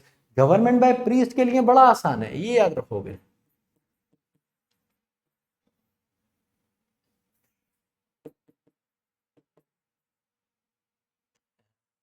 HIERO, हाइरोक्रेसी। कैसे याद रखोगे, हाइरो हीरो जैसा लग रहा है, हाइरो हीरो जैसा लग रहा है, और समाज में सबसे बड़े हीरो कौन है, प्रीस्ट। अगर तुमने इनके साथ कुछ गलत कर दिया, तुम्हारे साथ गलत होना तय है, समझ रहे हो ना। हाँ, तो ऐसे बहुत सारे कांड भी हुए हमारे यहाँ। तो याद रखो, सबसे समाज में सबसे ताकतवर कौन है, मुल्ला और पंडित, है ना, इनके पीछे बहुत लोग हैं। तो government run by the priest is hierocracy, ऐसे याद रखो ना। तुम्हें लगता है चश्मा लगा के बाइक पे जा रहे हो, तुम हीरो, कोई भी तुम्हें रोक के दो झापड़ लगा देगा, घंटा कुछ नहीं उखाड़ पाओगे। बट अगर ये काम किसी मौलवी पंडित के साथ हो गया तो पूरे शहर में बवाल हो जाएगा। इसलिए कैसे याद रखोगे, government by the priest, hierocracy. Government run by the old people, gerontocracy, geronto, gerontocracy. कैसे याद रखोगे, जी से ग्रैंडफादर, ग्रैंडफादर कैसे होते हैं, बूढ़े, तो बूढ़ों की सरकार इज जीरोंटोक्रेसी।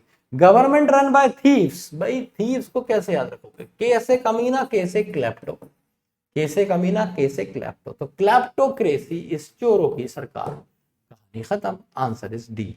तो एक पेज पे 4 वर्ड मिले हैं। ये क्लास कंबाइंड है सब्जेक्ट वर्ब एग्रीमेंट की भी और वोकैब के भी, अच्छा खासे क्वेश्चन है वोकैब के। नेक्स्ट, लो भैया, जिरेंटोक्रेसी अभी तुमने पढ़ा था। Government run by old people, government run by the most privilege people, इसका मतलब है एकदम ऐसे लोग जो हाई फाई हैं, और मतलब जैसे एकदम व्हाइट कॉलर लोग हैं, जिनके ऊपर प्रिविलेज्ड हैं, तो इसके लिए हम बोलते हैं वर्ड एरिस्टोक्रेट, है ना, एरिस्टोक्रेट।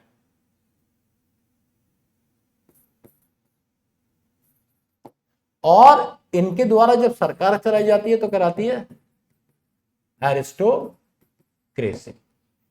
ठीक है, अच्छा भाई, आंसर तो इसका ए ही होगा। अगला है गवर्नमेंट बाय दी वर्स्ट। तो आपको एक मैंने बताया था, कैसे कमीना कैसे klepto, kleptocracy is government bye thieves. ये सिंगल कमीना नहीं है, ये बहुत ही बड़ा वाला है, वर्स्ट है। वर्स्ट मतलब बैड की सुपरलेटिव डिग्री, बहुत ही बुरा आदमी। तो गवर्नमेंट बाय दी वर्स्ट होता है kakistocracy. Kakistocracy is government by the word. कैसे, ये डबल कमीना है, दो के हैं, वो सिंगल कमीना था। तो कैसे क्लैप्टो, कैसे कमीना मतलब चोर, और डबल कमीना मतलब सबसे बुरा, kakistocracy. Government run by single individual, अकेला आदमी चला रहा है, तो इसको हम बोलते हैं ऑटो, अपने आप चलती है, ऑटोक्रेसी या फिर मोनोक्रेसी। अब डिफरेंस है, ऑटोक्रेसी में थोड़ी तानाशाही होती है, और मोनोक्रेसी में बेचारा एक ही आदमी चलाता है, उसे तुम दबा भी सकते हो, बस तुमने बिठा दिया कि भाई तू देख ले, हम बताते रहेंगे, करते रहिए। वो मोनोक्रेसी होती है, उसमें भी एक ही आदमी होता है। जो पूछा गया है रन बाय सिंगल इंडिविजुअल, तो दोनों आंसर है। पर अगर इसमें बोल देता कुछ ऑटोक्रेसी या कुछ जिसमें डिक्टेटरशिप आ जाती है, तो वो ऑटोक्रेसी हो जाती है। Answer is A. Next question, औकलो इतने लोग, बस ऐसे याद रखना है, औकलो इतने लोग, ochlocracy is government by the crowd, है ना, भीड़, भीड़ के द्वारा सरकार। तो government by mediocre is mediocracy. Mediocracy, mediocracy का क्या मतलब है कि मतलब जो ठीक है, तुच्छ लोग होते हैं, मतलब तुच्छ तो नहीं कह सकते, मीडियोकर का मतलब होता है मिडिल क्लास लोगों की सरकार है, या फिर ऐसे जो बहुत ज्यादा नहीं कमा पाते हैं, बहुत मतलब 10-12 हजार कमाते हैं, यही लोग सरकार बनाए, तो उसे मीडियोक्रेसी बोलते हैं, है ना। अच्छा, government run by the military chiefs, इसको बोलते हैं स्ट्राटोक्रेसी। स्ट्राटोक्रेसी, स्ट्राटो जहां भी आता है मतलब मिलिट्री होता है। कैसे याद रखोगे, स्ट्रैटेजी सबसे अच्छी कौन बनाती है, आर्मी, मिलिट्री। तो स्ट्राटोक्रेसी इज गवर्नमेंट बाय मिलिट्री। ठीक है, government run bye God, God के लिए तो एक वर्ड आता है थियो, उसी के आगे क्रेसी लगा दो। कैसे याद रखोगे थियो को, भाई इसमें दा आ रहा है, दा आता है महान लोग, महान चीज, सबसे बड़ी के साथ, तो सबसे महान सबसे बड़ा कौन है, भगवान। तो theocracy is government by god. टिमो, टिमो, टिमो को उल्टा कर दो, क्या बन जाएगा, टिमो को उल्टा किया बना मोटी, मोटी। तो कहते हैं ना बड़ी मोटी पार्टी है, मोटी पार्टी की सरकार। मोटी पार्टी का सरकार का मतलब पैसा बहुत है ना, वेल्थ बहुत है। तो government run bye property owners. कैसे याद रखोगे, कैसे पता चलता है मोटी पार्टी है, बंगला देख के, गाड़ी देख के, कोई बैंक बैलेंस तो दिखाता नहीं। तो government run bye property owners is democracy. Government run by man, ये तो पता है तुम्हें, एंड्रो, एंड्रो मतलब मैन, पढ़ा चुका हूं पढ़े, एंड्रो जहां भी आ जाए कैसे याद रखोगे, अंडे जैसा जिसकी बेचारे की कोई औकात ही नहीं है, मैन, है ना। और government run by the poor, इसे याद रखने का तरीका क्या है, कितनी बार ऐसा होता है ना, तुम सड़क पे जा रहे हो, कोई बेचारा बच्चा मिल जाता है छोटा, भैया 1 रुपया दे दो भैया, भैया क्या जोड़ी सलामत रहेगी भैया, 1 रुपया दे दो। ठीक है, तुम क्या, चलो फटा फटा फटा, क्या बोलते, पीछे हटो, पीछे हटो, पिटे जाओ, ये तो बोलते हो पिटे जाओ, जल्दी में बोलते हो, पीछे हटो, कैसे बोलते हो, पिटे जाओ, पिटे जाओ, पीछे हटो, पीछे हटो, ऐसे याद रखो। किसको बोलते हो, गरीब को बोलते हो। तो ptochocracy is government by the poor, और government run by inexperienced officials, ऐसे ऑफिशियल जो इनएक्सपीरियंस थे।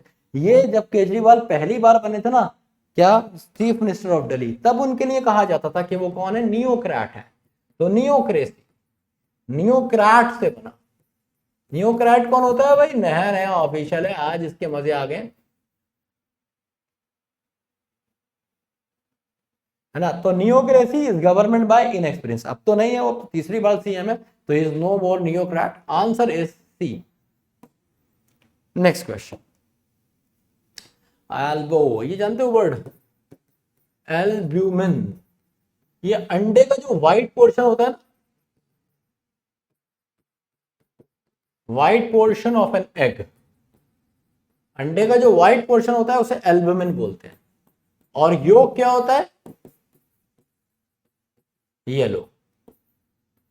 येलो पोर्शन को अंडे के योक बोलते हैं और व्हाइट पोर्शन को एल्बुमिन बोलते हैं। ये मैंने क्यों बनाया, जहां भी आ जाए एल्ब इसका मतलब व्हाइट होता है, एल्ब आ जाए तो व्हाइट होता है, एल्ब आ जाए तो व्हाइट होता है, तो government run by white people हो जाएगा, B is the correct answer. अच्छा, government run by the rich, इसके लिए बड़ा आसान है भाई, अमीर आदमी के पास अगर पैसा हो तो वो प्लूटो तक घुमाएगा, ऐसे याद रखोगे ना। प्लूटो पे जाने का मौका मिले, अमीर जाएगा गरीब जाएगा, सब जानते हैं अमीर जाएगा, तो plutocracy is government by rich, इतने आसानी से याद हो गया। गवर्नमेंट बाय टेक्नीशियंस, तो वो टेक्नोक्रेसी हो गया, टेक्नोक्रेसी हो गया, कितना आसान है।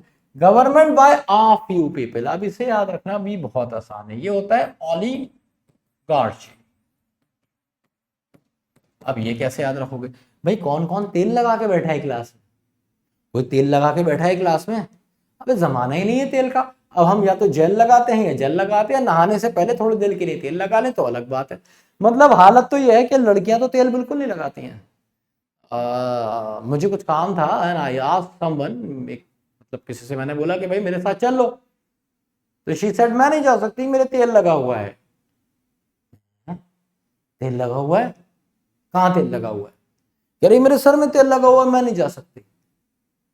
मैंने कहा तूने तेल ही तो लगाया, पेट्रोल थोड़ी लगाया, बाहर जाएगी जल जाएगी, कोई माचिस दिखा देगा गंजी होके आएगी। You don't understand, girls don't go out जब उनके तेल लगा होता है। मैंने कहा अच्छा भाई, तो ये बात मुझे पहली बार पता चली कि तेल से हम कितना दूर हो गए।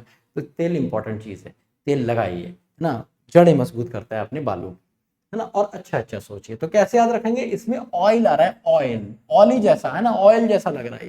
तो ओलिगार्ची का मतलब है बहुत ही कम लोग हैं जो अब तेल लगाते हैं, बहुत कम लोग हैं जो तेल का इस्तेमाल करते हैं। तो हाँ मैं करता हूँ भाई, खुशी खुशी कह रहा हूँ, मैं तेल का ही इस्तेमाल करता हूँ, मुझे वही ठीक लगता है, ठीक है। हाँ नहीं तो मैं कुछ नहीं लगाता, ना जल ना जेल, तेल, समझे। तो government run bye a few, कुछ लोगों की सरकार है ना, फ्यू, ओलिगार्ची। नेक्स्ट, सारे हो गए, आंसर इज बी। डुलो, डुलो का जब उल्टा कर दोगे बन जाएगा लूडो, डुलो का उल्टा करा क्या बना, लूडो, डुलो का उल्टा करा क्या बना, लूडो। तो गवर्नमेंट बाय स्लेव्स, कैसे याद रखोगे, इसका तुमने लूडो बना दिया। इससे बोल रहे हो कभी यहां खड़ा हो जा, कभी कह रहे हो धूप में खड़ा रहे, थोड़ी देर देखता हूं कि तू धूप में कैसा लगता है, कभी वजन उठा रहे हो, कुछ भी काम कराते थे हम स्लेव से। तो कैसे याद रखोगे, democracy is government bye slaves, कैसे, डुलो का उल्टा करा लूडो बना दिया। गवर्नमेंट बाय इन्फेंट, ये क्या हो जाएगा, इनफेंटोक्रेसी। अब तुम सोच रहे होगे सर इसे क्या से याद रखना है, अरे बाहुबली नहीं देखी तुमने, बाहुबली में वो क्या करती है भाई, बच्चा ले आती है, बच्चा ला के, हम बच्चा ला के वो उनको सबके सामने, ये है तुम्हारे आने वाले राजा, क्या, महेंद्र बाहुबली। तो वो क्या था, उसको राजा बना दिया, उसको कुछ नहीं पता, वो अभी वही मतलब सुसु भी वही कर रहा है, पोटी भी वही कर रहा है, वही राजा है, बेड पे ही कर रहा है। कैसे, इन्फेंटोक्रेसी थी। इन्फेंटोक्रेसी का मतलब होता है गवर्नमेंट बाय इन्फेंट्स। इन्फेंट कौन होता है, नवजात शिशु, newborn child.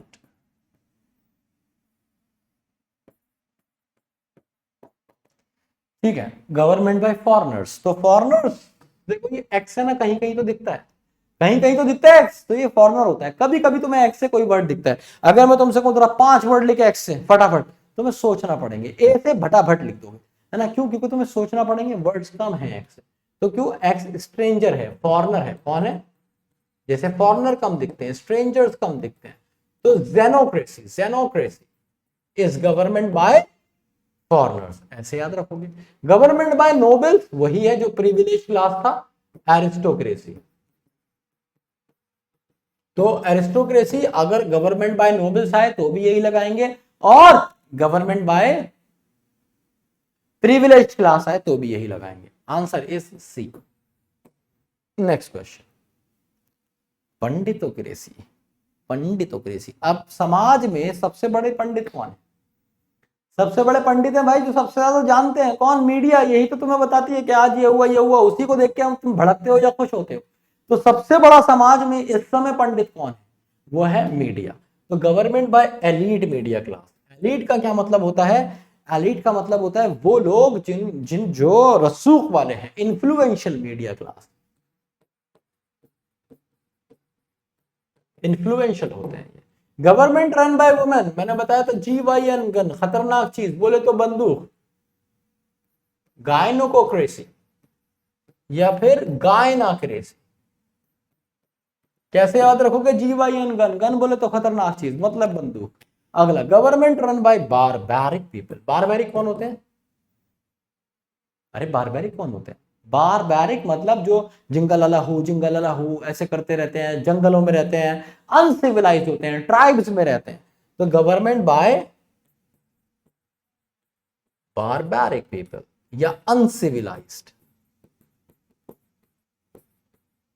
Uncivilised. Government by the poor, अभी हमने पीछे करा था, पीछे हटो, पिटोचो, पिटोचो क्रेस।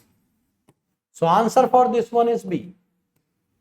Question number 28। अरे ये तो फिर से आ गया, कैसे कमीना, कैसे क्लेप्टो, हर हर चोर कैसा होता है? कमीना होता है। गवर्नमेंट बाय थी, गवर्नमेंट बाय द रिच हम कर चुके हैं, plutocracy. Government run on the basis of colour, ये बहुत जरूरी है। लड़कियों को ना पिगमेंटेशन मार्क्स हो जाते हैं। मैं इंस्टाग्राम पे भी अक्सर देखते रहता हूँ, पिगमेंटेशन के नए नए फॉर्मूले, सब पे लड़कियां बनी होती हैं। लड़की इतनी कंसर्न है कि मेरे चेहरे पे ना एक दाना भी नहीं आ जाए, पिंपल इनको इतना बुरा लगता है, इनका मूड ऑफ हो जाता है, पिंपल कैसे आ गया मेरे, ठीक है? क्योंकि कहीं ये पता है ज्यादातर किन लड़कियों के साथ है, जिनको लगता है मेरे पास एक ही जो चीज ढंग की है, शक्ल। अगर ये भी टेढ़ी मेढ़ी होगी, है भगवान मुझे कौन पूछेगा? पढ़ती तो मैं हूं नहीं, स्पोर्ट्स में मैं हूं नहीं, ठीक है? नखरे मेरे बहुत जबरदस्त हैं, स्कूटी में यूं चलाती हूं, कहीं भी घुसा देती हूँ, ठीक है? एक ही चीज तो मेरे पास अच्छी है, सुंदर मुखड़ा। अगर इस पे कुछ हो जाएगा तो फिर कैसा रहूंगा मैं, चांद का टुकड़ा। ये प्रॉब्लम है ना? इसलिए लड़कियां बड़ी कंसर्न होती हैं। अब लड़कों को क्या बताता? लड़कों को पता होता है मेरे पास तो मैं तो वैसे ही बर्बाद, नौकरी मेरे पास नहीं है, टीचर मुझे मारता है, घर वाले देते हैं ताने कि तुझसे कुछ नहीं हो पाएगा, दोस्तों में बैठता हूं तो सिर्फ बेइज्जती कराने बैठता हूं, ठीक है? और रही बात थोबड़े की, वो भी सुंदर नहीं है, तो इसलिए फर्क पड़ता ही नहीं है। जब कुछ है ही नहीं तो काहे को प्रोटेक्ट करूं? तो इट्स वेरी सिंपल। लड़कों के लिए तो फिर भी थोड़ा आसान हो जाता है। तो क्या हो जाते हैं, उन्हें पिगमेंटेशन मार्क्स हो जाते हैं। तो याद रखना, पिगमेंट का मतलब क्या होता है? कलर होता है। पिगमेंट मतलब कलर। तो government on the basis of colour क्या होता है? पिगमेंटोक्रेसी। पिगमेंट का मतलब कलर होता है। जहां पे क्या होगा, अगर तुम काले हो तुम्हें कोई पद नहीं मिलेगा, अगर तुम सुंदर हो वहां तुम्हें कोई ना कोई सरकारी पद मिल जाएगा। नील नितिन मुकेश जैसा आदमी यहाँ पे प्रधानमंत्री बनने का कैलिबर रखता है। क्यों? Government on the basis of skin colour, लिख लीजिए, on the basis of skin colour, चमड़ी के रंग के आधार पे सरकार का बनना। गवर्नमेंट रन बाय डीमंस इस दो हो सकते हैं, डीमोनोक्रेसी, और इसके लिए एक वर्ड शुरू में कराया था, पहला वर्ड जो कराया है diabolocracy. So answer is A. Next question,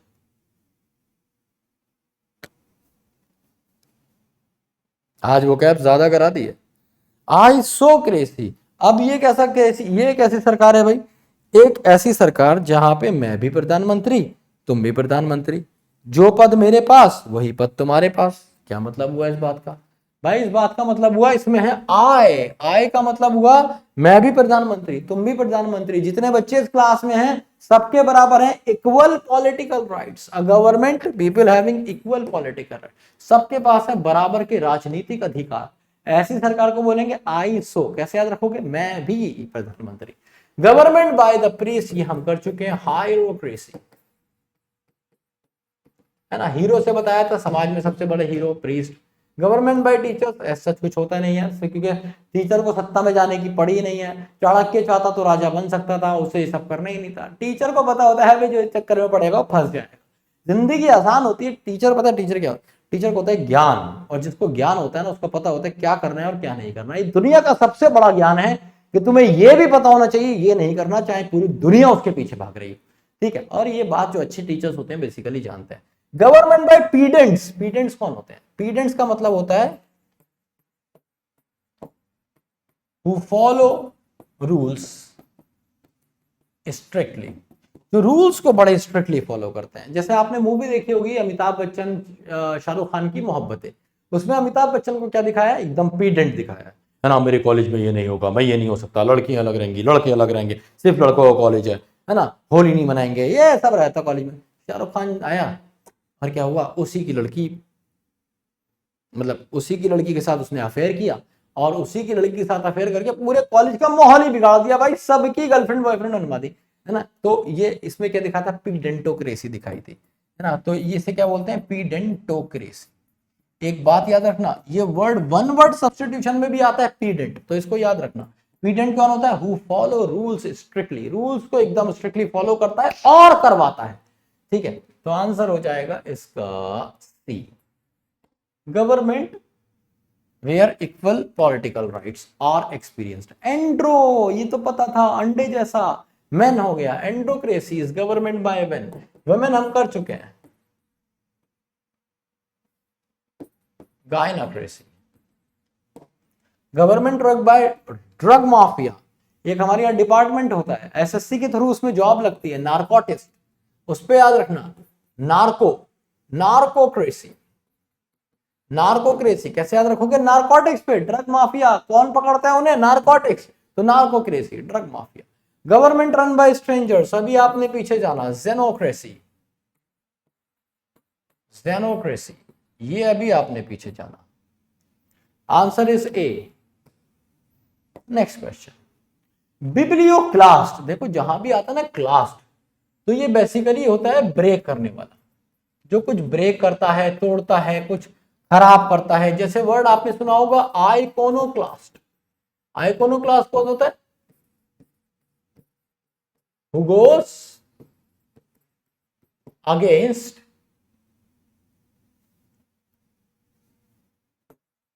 any authority,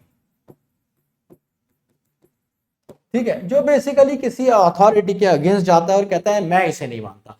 अगर कोई अपने धर्म के खिलाफ जाता है, अगर कोई देश के खिलाफ जाता है, अगर कोई किसी सत्ता के खिलाफ जाता है, तो वो आइकोनोक्लास्ट होता है। वो अपनी जिंदगी जीना चाहता है, वो कहता है तुम सब बेवकूफ हो, ये सब क्या कर रहे हो, ना इस पॉलिटिकल सिस्टम की जरूरत है, ना इस इकोनॉमी की जरूरत है, अलग ही तरीका है उसका, दैट इज कॉल्ड आइकोनोक्लास्ट। जैसे पीके, पीके मूवी आपने देखी होगी, और पीके में जो पीके था ना, Aamir Khan was an iconoclast, ठीक है। सो बिब्लियोक्लास्ट क्या होता है, बिब्लियोक्लास्ट का मतलब होता है समवन हु डिस्ट्रॉयज बुक्स, जिसको किताबें नहीं देनी है ना, ना ही, मतलब बिब्लियोक्लास का मतलब होता है वो चाहता है कि किताबें नहीं रहे, लोगों के पास ज्ञान न रहे किताबों का, biblioclast. One who loves books is bibliophile, ऐसे याद रखोगे, PHIL, फिल, जहां भी फिल आ जाता है ना, इसका मतलब लव होता है। तो bibliophile lover of books, collects book, steal book, as such word नहीं होता, answer is B. Next question, हाँ भैया, अगला क्वेश्चन है बिब्लियोफैगिया। बिब्लियोफैगिया कौन होता है, एक ऐसा आदमी, फैगिया जहां भी आता है ना, फैग, इसका मतलब ईट से होता है। कभी कभी तुम्हें याद है बचपन में तुम पेपर खाते थे, मतलब एक आध बार मेरे साथ भी हुआ था कि खाली बैठे हैं, कुछ काम नहीं है, खाली पीरियड है, हिल सकते नहीं, बात नहीं कर सकते, पेपर फड़ा मुंह में, है ना, ऐसे पेपर, ऐसी किसी की आदत होती है तो उसे हम बिब्लियोफैगिया बोलते हैं, ठीक है। तो eating the pages of books, जो किताब के पेज खा ले, पट्टा खा ले ऊपर का, कॉपी का, दैट इज बिब्लियोफैगिया। बेसिकली गोट जो होती है ना, बकरी अक्सर ऐसा कर देती है, तो बकरी is a bibliophagia. Fear of books के लिए हम कर चुके हैं बिब्लियोफोबिया,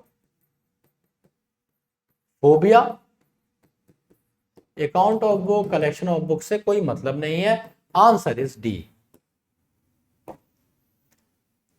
भाई साहब ज्यादा टाइम नहीं ले रहा हूँ, थोड़ी सी लंबी हो गई ये वीडियो आज, नहीं इतनी भी नहीं हुई है, अभी तो 1.5 घंटा भी नहीं हुआ है, तो 1.5 घंटे से पहले खत्म कर दूंगा, ठीक है। बिब्लियोपैगी, अब इसका मतलब क्या है, बिब्लियोपैगी का मतलब है पैक बना दिया इसने बुक का, एक बढ़िया सा पैक बना दिया, इसमें पैक आया ना, पैक बनाते हैं दारू वाला, वही है बिब्लियोपैगी, मतलब art of binding books, B is the correct answer.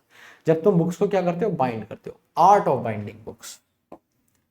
बिब्लियोपोल, अब ये कौन होता है भाई, बिब्लियोपोल का मतलब होता है जो पोल लगा के किताबें बेचता है कहीं पे, है ना। पोल का मतलब क्या होता है, पॉइंट, सेंटर, है ना। तो बिब्लियोपोल मतलब किताबों का पॉइंट, किताबों का सेंटर। वन हु बाइज और सेल्स बुक, ऐसे याद रखोगे।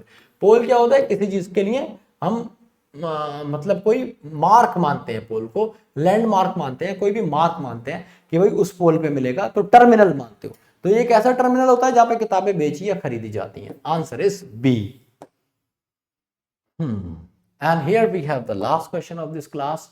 बहुत सारे वर्ड्स कराए आज मैंने, है ना। कोई आज मुझे बताएगा भी कि हमने कितने वर्ड्स ऑफ वोकैबुलरी करे? बिब्लियोफिल कर चुके हैं ना यार, वन हू लव्स बुक्स।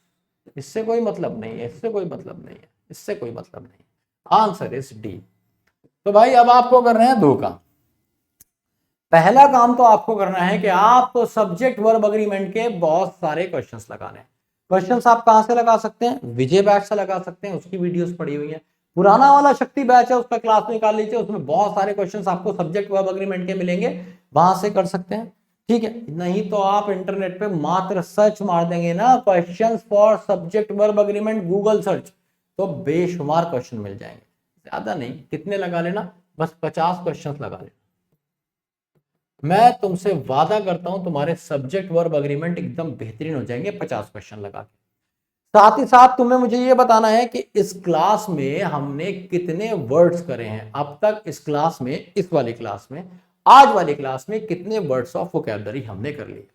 ठीक है, तो पढ़ते रहिए, देखते रहिए फिजिक्स वाला। See you in the next class. Love you all. Jai Hind, जय भारत।